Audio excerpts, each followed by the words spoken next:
Hi everyone, thankful to have you here on this Tuesday, the 18th day of October. A cold one, right on cue. Few flakes flying around as was expected, feared, whichever word you so choose.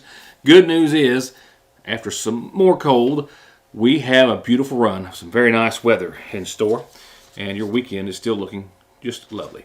So glad to go out on that note tonight. Before we get to that, however, a number of other reports, a quick rundown, then I can share a little personal experience with you on, in case you're ready to have to do the same. It's where I spent some of my afternoon. But more importantly, we'll talk about test scores, which have been released today by the Kentucky Department of Education. Some other numbers tonight in regards to Community Day and how much you helped the Montgomery County Community Foundation and all those nonprofits raise. Good news there.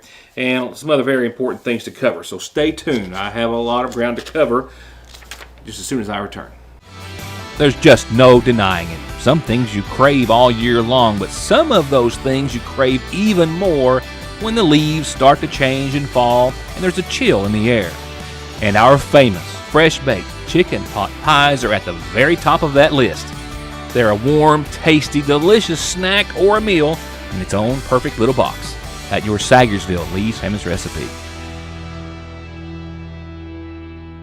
In all honesty, it has taken me since I was appointed mayor after Stanley Hurd suddenly resigned 11 years ago for the city's finances and operations to recover. There was literally $13,000 in the bank when it took $100,000 a month to operate. The waterworks was almost $300,000 in debt, and the power company was actually in the process of cutting off the electricity to the plant. Since then, we have a full-time police force, and they and our fire department have the vehicles and equipment they need to protect our families. I'm very proud of the job I've done, of how our city looks, our streets, our city park and buildings. And I know that every single cent during my administration has been accounted for and invested into Sayersville. And with a sincere gratitude for your support and help, I humbly ask you to re-elect me, James Pete Shepard, as your mayor. Thank you. Are you tired of the same old cell phone? Want a new phone, but really don't want to pay the hundreds of dollars up front for it? Appalachian Wireless has a deal for you. Get the phone you actually want instead of settling for a cheaper phone with the Appalachian Advantage Plan. Instead of paying $600 or more for the best phone, simply pay the taxes up front and then a few bucks a month more on your monthly bill. Stop by your local Appalachian Wireless store or dealer today for more information. It's the better, simpler way to pay. And it's called the Appalachian Advantage because we are you. We are Appalachian Wireless. A couple of things before we get to local headlines tonight. Just learning tonight we are of a tragedy that took place in neighboring Knott County Wednesday of last week. Reports just now coming from the Kentucky State Police that they had to open an investigation into the shooting death of a small Knott County child. A little 4-year-old girl, that's all we know. Except to say that Trooper Matt Gayhart of State Police says that it happened at a residence on Red Fox in the Red Fox community. It was just before midnight on Wednesday, and the reports are that the accidental shooting, as it's been deemed, happened at the hands of the 12-year-old boy. Relative were not quite sure as to not in the home. There were also said to be a number of adults or family members in the home. Bottom line is an accidental shooting in the Red Fox community that claimed the life of a 4-year-old little girl. Well, this one a little bit out of our coverage area, a little bit on the fringe of the Big Sandy coverage area, and that's how we picked it up. Terrible and fatal school bus crash early this afternoon that involved a parts truck, the driver of which was pronounced dead at the scene. This was the scene right around 7 o'clock this morning on the King Cole Highway in Mingo, West Virginia. This photograph was actually shared by the Mingo County Sheriff's Department. I have another that was actually sent to us by someone who supplies content to the Big Sandy News and Independent and Your News Today from time to time, who was in the area. You can see here the crash involved to the left a Mingo County school bus, which did have students on it as well as the driver, and a parts truck, which was described to us as being that which had the driver inside who was pronounced dead at the scene. According to statements at the scene given to authorities by either eyewitnesses and or the bus driver, it appears as though the parts truck just simply started coming into the lane of the school bus at a rather slow pace, if you will, which indicated that there may have been a medical emergency on behalf of the driver of the parts truck or something of that nature, and that the school bus driver attempted in all ways possible to try to avoid the collision but was unable to do so. Again, the driver of the truck, whose identity was not released as of airtime, was pronounced dead. There were 7 students and the bus driver on the bus. All were taken to the hospital, none with, I'm told, life-threatening injuries, but some with some very serious injuries, as we understand. The crash happening this morning very near the Mingo Central High School. When this next case first came to light in 2019, it was hard to report on. It was hard to cover the details. The continued evidence that started to come out of it were all just unspeakable. Now, as a result, an Elliott County man, a Sandy Hook man, has been sentenced to over 100 years on federal charges of child exploitation. 51-year-old Ronald Steinspring was sentenced to 100 years in federal prison yesterday by U.S. District Judge David Bunning after pleading guilty to a number of counts related to using a minor to engage in sexually explicit conduct, possession of material of the like, and an count of obstruction of justice. This all goes back to a couple of years ago when a young girl knocked on a stranger's door in Elliott County, dirty. She appeared malnourished, telling the homeowners and ultimately law enforcement that she and two other young girls, had been repeatedly physically and sexually abused by this man, Steinspring, saying that she hadn't even left the property, hadn't been allowed to in at least a couple of years, made to sit on rocks for long periods of time, tied up, having water poured over her, being shocked with a stun gun, the tops of her feet, armpits, genitals, all having scar tissue from that happening. Steinspring's Elliott County property was searched thereafter. It's very deep in the woods, remote part of the county. There was roadblocks and logs along the path to get to it. What was described as a makeshift cabin made out of clapboard, surrounded by pigs and goats. But inside, electronic devices, a fetal Doppler, pregnancy tests, birth control pills, all found. On those electronic devices, everything that you would think would go along with the crimes that he is accused of with the minors. While he was incarcerated as well, he wrote a letter trying to coerce one of the victims into taking responsibility for his conduct. He had someone deliver it for him. It was discovered, and then he was charged with obstruction of justice as a result. Court records indicate that Steinspring entered a guilty plea to 4 counts related to possession of production of child sexual abuse material and 1 count of witness tampering, and that he did so without a plea agreement in place. He faced up to 130 years in prison. Just as quick as one arrives, it feels like the next is already about to begin. And Conley Tire doesn't want you to start any of the driving seasons unprepared. Be safe and sound and get there with the best offers on the best tires by the best manufacturers. All with service you've grown to trust. Go to ConleyTire.net or stop by in Staffordsville to find out more. Or give them a call at 297-2424.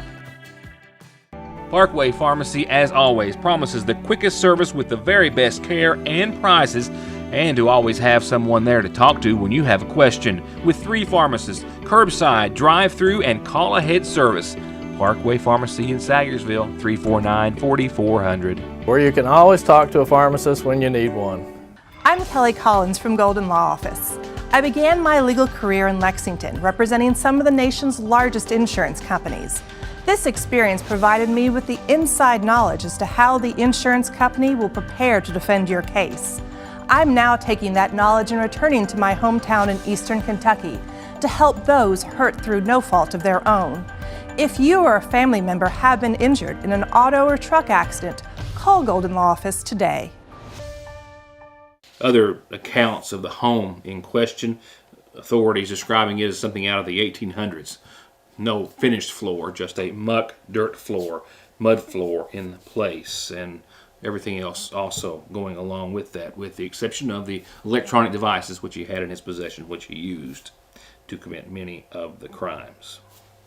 His wife, Ty Steinspring, 45, of Cadiz, Ohio, she was also arrested on charges of complicity as well as two of their children, or stepchildren, I believe, actual children as well, which were initially arrested at the time.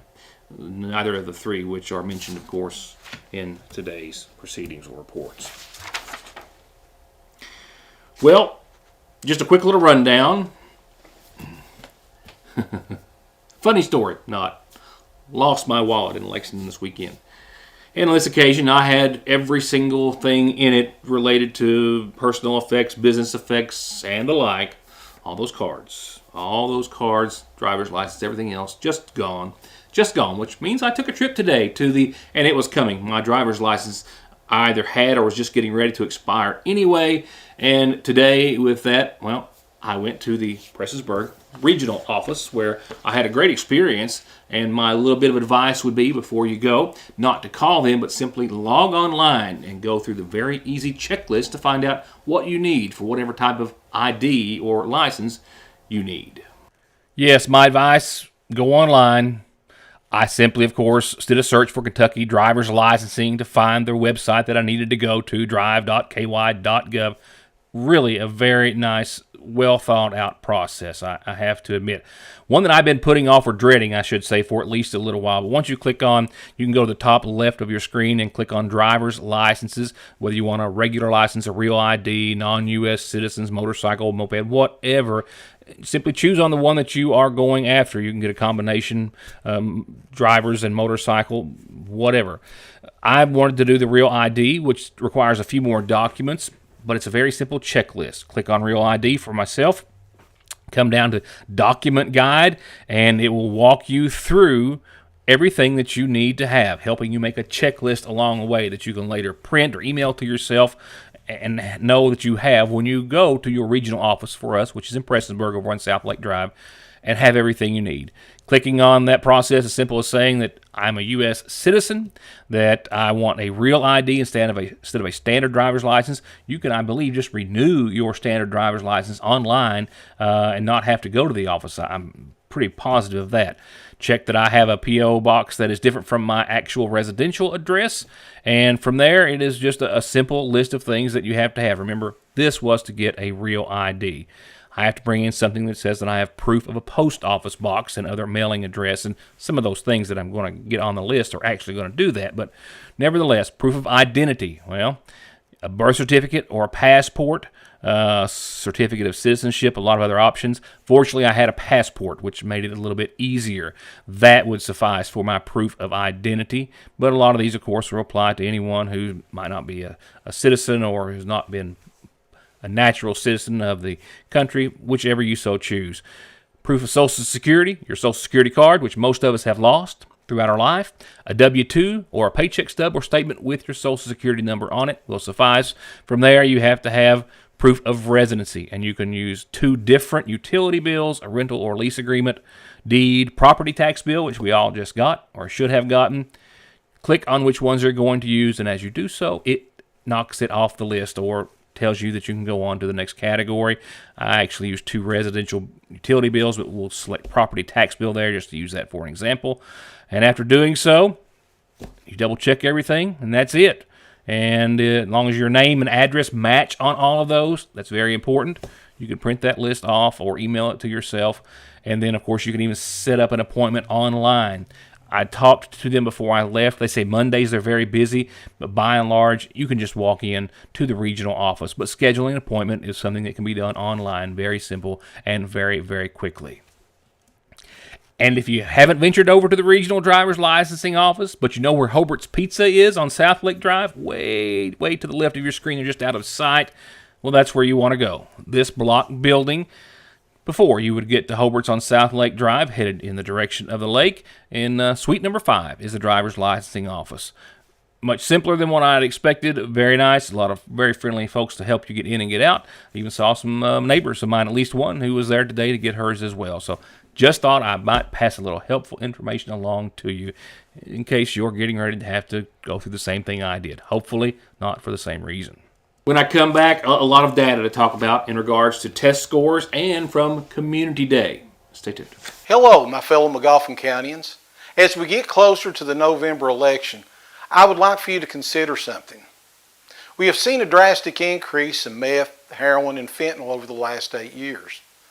The direct result has been the loss of loved ones to overdose deaths, children being placed in foster care, and an increase in crime such as burglaries and thefts. Now we are seeing a trend to rainbow-colored fentanyl pills that resembles candies such as Smarties, Skittles, and M&Ms. It's obvious that this is a way for drug dealers to target our children, and that's unacceptable. Folks, we've got to have a change. We have to take our county back. With nearly 34 years of experience and training, I am the only qualified candidate for sheriff. I'm William Bill Meade, Republican candidate for McGoffin County Sheriff. Thank you, and God bless. The reassurance of getting your medications and over-the-counter needs at Sagersville's oldest and most trusted pharmacy, the convenience of curbside pickup and call-ahead service, and the fact that you can walk in, order to go, or sit down and get gourmet quality hot fudge brownies, nachos, shakes, coffees, hot dogs with homemade sauce, desserts, and more makes it more than your hometown Good Neighbor Pharmacy. It's a destination in downtown Sagersville, Frazier's Prater Drugstore. It doesn't get any sweeter than that. I do have a lot to talk about in test scores and community today, but right now I have a lot to talk about on tonight's McGoffin Farm Bureau calendar, so let's go there first. First birthday wishes to our beloved friend Mildred. It's her birthday today. Mildred Patrick Sizemore, 84 today. Congratulations, my love. From everyone here at the Independent, Your News Today, the Mortimer household, and out there in TV land as well. Happy birthday, Mildred. Happy 18th birthday, that's another big one, Kylie Marie Arnott. Love mom, dad, boyfriend Keegan, mama's family, and friends. Happy 18th birthday, Kylie Marie Arnott. Happy birthday to you. It is Commodity Day tomorrow at Water into Wine. Remember, hours for colder weather, 9 to 11:30 tomorrow. Senior Commodity Day will be day after tomorrow. That's Thursday, 9 until 11. And it's also Commodity Week at, this Thursday at our McGoffin County Senior Citizen Center, 11:30 to 12:30. They desperately need volunteers. They do every month. This is nothing new. And it's a great time to go spend a little time and effort if you have it at all whatsoever. Please do. Commodities Thursday at the McGoffin County Senior Citizens Center.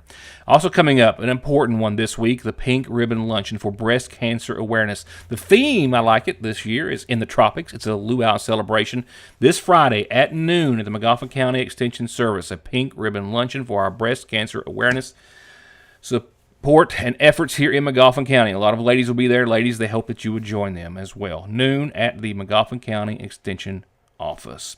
Flu shots available at the McGoffin County Health Department. I got my vaccine today, finally. I have the last 2 Tuesdays they've been giving them. I have forgotten or didn't realize what time it was until it was too late, but I got mine today. And over 100 other people did. I think 122 when I was there, and I was about at the last, but not the very last of the line. And it was also interesting when they asked them, how'd you find out about it? Almost all of them said, well, Your News Today, Rick Mortimer on this show, he's been announcing it. Yep, they all got $25 gift cards too. I'm sure that had a little bit to do with it. All right. The Rumpke Transfer Station is closing at noon this Friday because employees have to be at a mandatory meeting. So garbage collection will be early on Friday and the transfer station closing at noon. Revival at the Head of Coon United Baptist Church starts this Sunday at 6. Brothers Jackie Smith, Gary Boland, Jamie Tuttle, Greg Hall, Mark Russell, Jeffrey Helton will all be there. They hope you will join them. This is your invitation. And you are invited to stop by and drive through or walk through Gardner Farms, Halloween Town, every night through Halloween, 4 to 9:30. And just a quick reminder, it's going to be before you know it, the Sagersville Spooktacular over at the City Park with all the businesses passing out candy. That night, of course, a Thriller dance. And then Trick or Treat will be the 31st of October on Halloween itself. But for the Thriller dance, thanks to Jerica Conley, sending me this invitation from some of our students in McGoffin County Schools.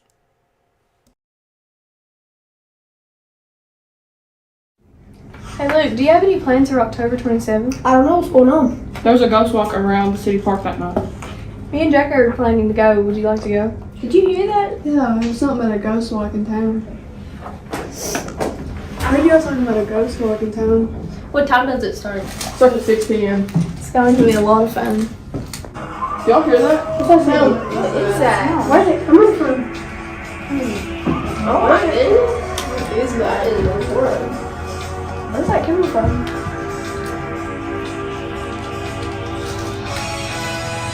What's she doing? Hey, what? There's a lot. What y'all talking about over here? They were just telling us about the Ghost Walk on October 27th. Oh, really? We should all go. I'm in. Let's go. Let's go. This event is sponsored by The City of Sayersville.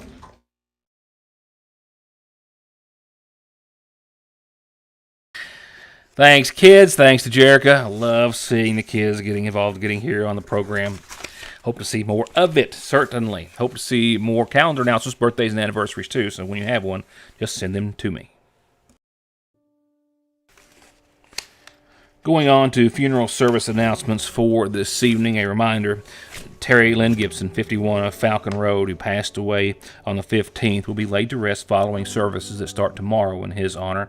The son of Doris Gibson Morgan, he survived as well by his sons, Bradley Mitchell Gibson, Isaiah Paul Johnson, Jeremiah Schuyler Gibson, Connor Ray Gibson, daughters Melissa Jean Wallen, Felicia Lynn Baldwin, Tara Lachey Gibson, Brianna Marie Collins, Alexis May Gibson, his sister Angelia Gibson, brothers Jerry Lee Gibson, Joe Edward McKenzie, and a number of grandchildren. Services start tomorrow morning at 11 from the Sayersville Funeral Home. Services will begin Saturday at 1 for 73-year-old Shirley Ann Fletcher of May Branch in Sayersville. She passed away on the 13th, daughter of the late Elliot and Ruby Jane Allen. She's survived by her sisters, Stella Fletcher Jenkins, and a host of family and friends. Services again Saturday at 1 from the Sayersville Funeral Home Chapel. The family will welcome friends Friday after 2 for visitation.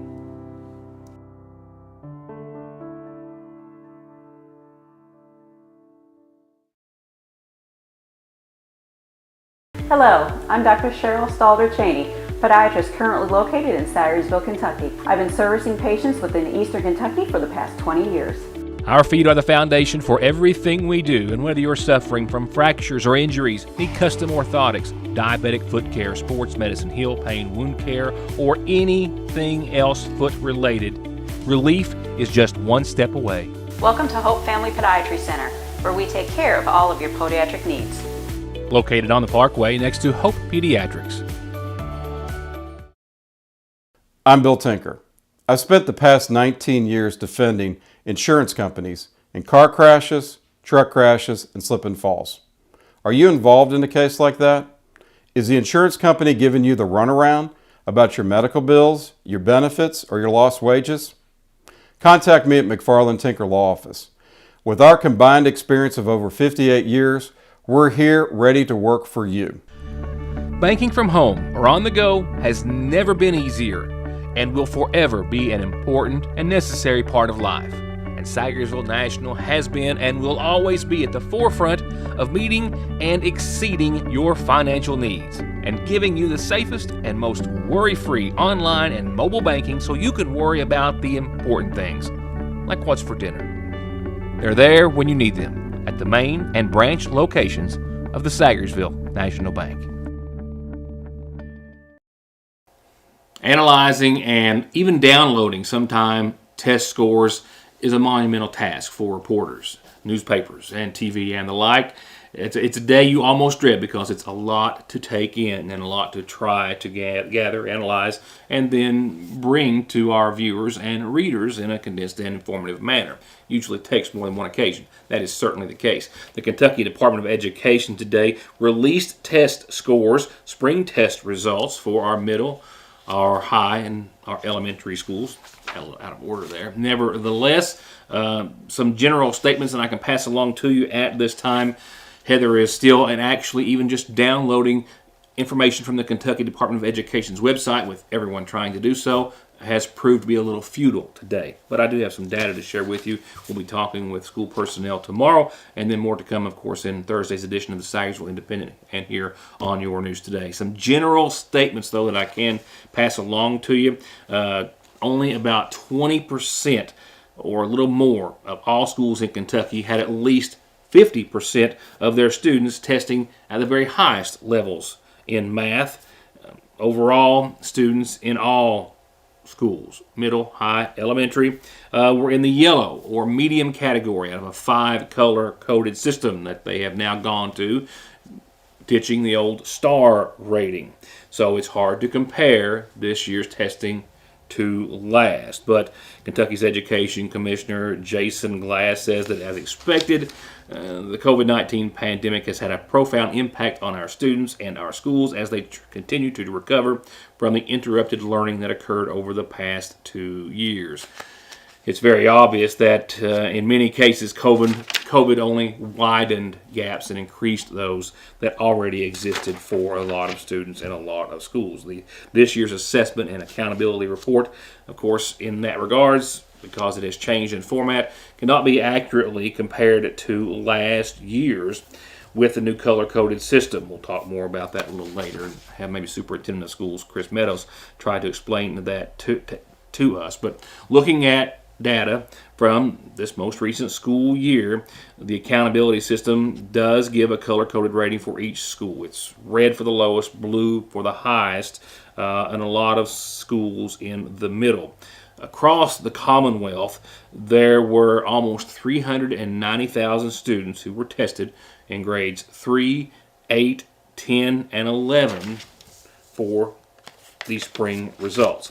Here, and I don't have any graphics, my apologies, just did not simply have time, but here are how schools in Magoffin and Johnson County fared. We'll start off on the high school level with a state percentage of students reading at a proficient level and those performing in math at a proficient level. The state number came in at 44% for reading.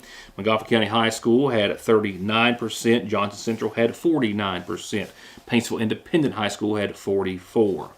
Turning to math, the state percentage was 36%. Magoffin County High Schools was 25%. Johnson Central High Schools was 35%. And Paintsville Independent Schools was 46%. Turning to middle schools, in reading, the state average was 43. Magoffin County came in at 43. At 38, my apologies. Johnson Central Middle School came in at 48 and Paintsville Independent at 45. In math, middle school, the state percentage was 37. While Magoffin County High School came in at 22, Johnson Central at 43, and Paintsville High School at 30. And to try to make it through the elementary schools for each of the counties, I'm just going to sum those up and not go into each school at this time, but just to give you an idea. The state numbers were 45 in math. Johnson County, as a district for elementary schools, had 47. Paintsville had 47, and Magoffin County had 31. For mathematics, the state percentage was 38, and the Magoffin County School District had 16%.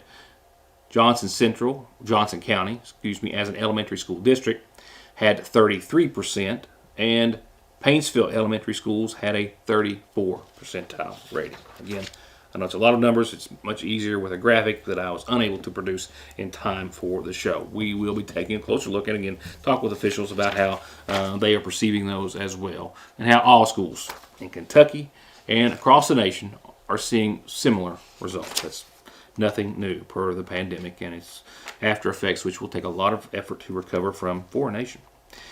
Real quickly, I'm not sure how much I can pass out of this, so I'm just going to kind of hit a few high spots, more to come tomorrow. But I was shocked, pleasantly, to be perfectly honest. This year's Magoffin County Community Day funds that were raised and matched were among the highest that we have seen in ever. Funds raised by the Magoffin County Senior Citizens, Kiwanis, Rescue Squad, Middle Fork, North Magoffin District 3 Fire Departments, Christian Care Fund, Miss Magoffin Scholarship, our DAV, our South Magoffin Fire Department, South Magoffin Activists, Sagersville, Bloomington Fire Departments, Magoffin County Youth Baseball, Magoffin County Rainbow Girls, Kentucky Mission Bible Training Center, and our Sagersville Renaissance. They all raised collectively $55,721. Donations came in totaling $12,642 to be dispersed evenly among all of those organizations. And funds from Community Day, of course, topped out at $35,000, as they do. And that means $103,363.72 for Community Day. Thank you all. I mean, these groups work so hard, not having the actual Community Day event with their fundraisers and the like that we tried to promote as much as possible. And I just thought that was wonderful. $103,363.72. Now, I will tell you who made the most, and as such, they get a $1,000 bonus. Middle Fork Fire Department will cash out at just under $15,000, $14,770. Congratulations, ladies and gentlemen, at the Middle Fork Fire Department. They did work it very, very hard. All right, the last bit of data I'm going to pass along to you will have a graphic attached, and it's tonight's Licking Valley RECC 7-Day. I do have a camera right now at the McGoffin County Fiscal Court meeting, a report on that tomorrow, and some other things, of course, we'll talk about. But let's talk about the cold air tonight, which is actually not quite as cold as was expected to be, but still cold, and still to be followed by a beautiful fall weekend. Yeah, tonight's low of 32 is not quite, well, it was, we thought we were going to be in the 20s this time last night, I do believe. It's still going to be cold, still going to be accompanied by some patchy frost, of course, after 2 a.m., and mostly cloudy skies this evening. No precipitation right now in your forecast at all, but some a little later on down the line. Just a tad bit nicer tomorrow, mid-40s today, but low 50s for your Wednesday. But tomorrow night, we take a dip back down below the freezing mark, well below at 26. So frost in the morning, 51, sunny, clear, and then really cold again tomorrow night. So if you move those mums or whatever out of under some shelter last night, I just leave them there for a few days. That's what I'm going to do. Thursday, 55, obviously frost in the morning, 32 Thursday night, partly cloudy skies that evening. Warming still, and that is a pattern that we really are going to enjoy Friday and definitely Saturday and Sunday, maybe a little bit early next week. Check out Friday there, mid-60s, mostly sunny, mostly clear, no frost, no rain, no wind to speak of, just a beautiful, nice, calm, sunny, and comfortable day in the neighborhood. That leads us into your weekend where it's even warmer still. Glad to say we'll see the 70s, bookends, 70s, both days and beyond. Look at that, Saturday, 71 sunny, and nighttime lows, check it out, 41 to close to 50 by the end of your 7-day.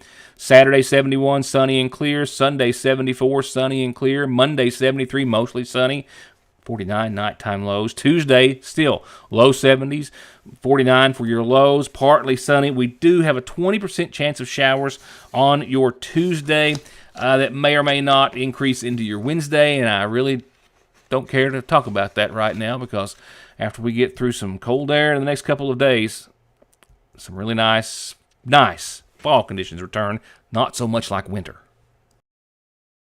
And that's a wrap. Thank you all for being here. Enjoy your evening. See you tomorrow.